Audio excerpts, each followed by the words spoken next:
नमस्कार प्यारे विद्यार्थियों, DAV model public school Sita समांगी आज की हिंदी कक्षा में आपका स्वागत है। मैं आपकी विषय अध्यापिका आज आपको आपकी कक्षा तीसरी में भाषा संवर्धन गतिविधि के अंतर्गत श्रवण कौशल का मूल्यांकन करने जा रही हूँ, जिसमें आपको मैं एक सुंदर सी कहानी सुनाने जा रही हूँ, जिसे आप ध्यानपूर्वक श्रवण करेंगे और नीचे दिए गए प्रश्नों के उत्तर लिखेंगे। आइए प्रारंभ करते हैं श्रवण कौशल मूल्यांकन। कहानी का शीर्षक है एकता का बल। एक समय की बात है कि कबूतरों का एक दल आसमान में भोजन की तलाश में उड़ता हुआ जा रहा था। गलती से वह दल भटककर ऐसे प्रदेश के पास जा पहुंचा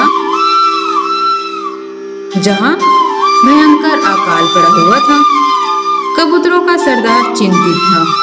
कबूतरों के शरीर की शक्ति समाप्त हो रही थी।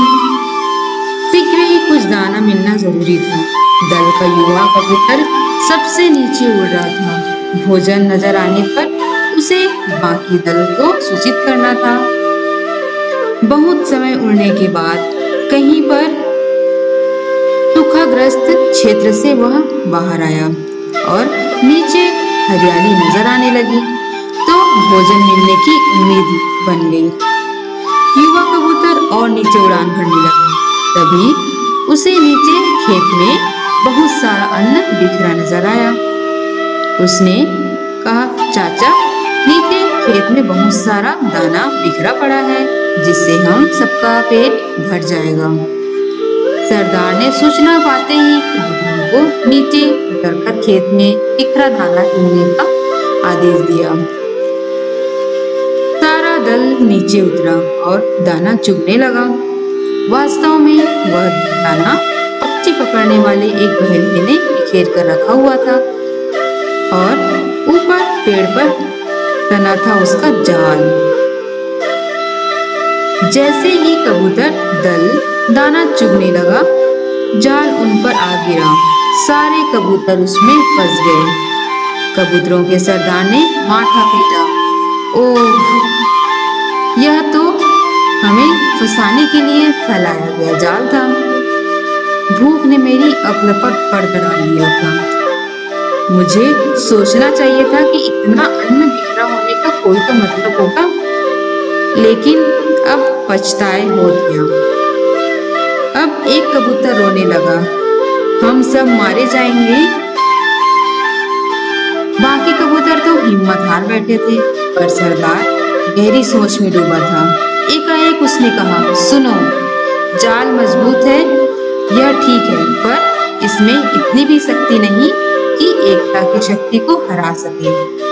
हम अपनी सारी शक्ति को जोड़ें तो यहाँ से बच सकते हैं। युवा कबूतर फड़फड़ाया, चाचा, साफ साफ बताओ, तुम कहना क्या चाहते हो? जाल ने हमें तोड़ रखा है, शक्ति कैसे जोड़ें? सरदार बोला, तुम सब चोंच से जाल को पकड़ो, फिर जब मैं फुर कहूँ तो एक साथ जोर लगा कर उड़ना। सबने ऐसा ही किया। तभी जाल बिछाने वाला बहेलिया आता नजर आया। जाल में कबूतर को फंसा देख उसकी आंखें चमक गईं। हाथ में पकड़ा डंडा उसने मजबूती से पकड़ा, वह जाल की ओर दौड़ा। बहेलिया जाल से कुछ ही दूर था कि कबूतरों का सरदार बोला, फुर। सारे कबूतर एक साथ जोर लगा कर उड़े तो पूरा जाल हवा में ही ऊपर उड़ा और सारे कबूतर जाल को लेकर ही उड़ने लगे। कबूतरों को जाल सहित उड़ते देखकर बहेलिया अवाक रह गया, आश्चर्य रह गया। कुछ संभला तो जाल के पीछे दौड़ने लगा। कबूतर सरदार ने बहेलिये को नीचे जाल के पीछे दौड़ते पाया तो उसका इरादा समझ गया कि सरदार भी जानता था कि अधिक देर तक कबूतर दल के लिए जाल सहित उड़ते रहना संभव नहीं होगा। पर सरदार के पास इसका उपाय था। निकट ही एक पहाड़ी पर बिल बनाकर उसका एक मित्र रहता था। सरदार ने कबूतरों को तेजी से उस पहाड़ी की ओर उड़ने का आदेश दिया। पहाड़ी पर पहुंचते ही सरदार का संकेत पाकर जाल समेत कबूतर चूहे के बिल के निकट उतरे, क्योंकि चूहा उसका मित्र था। वहां के जो सरदार था वह कबूतर का मित्र था। सरदार ने मित्र चूहे को आवाज दी। सरदार ने संक्षेप में चूहे को सारी घटना बताई और जाल काटकर उन्हें आजाद करने के लिए कहा। कुछ ही देर में चूहे ने वह जाल काट दिया। सरदार ने अपने मित्र चूहे को धन्यवाद दिया और सभी कबूतर आकाश की ओर उड़ान भरने लगे।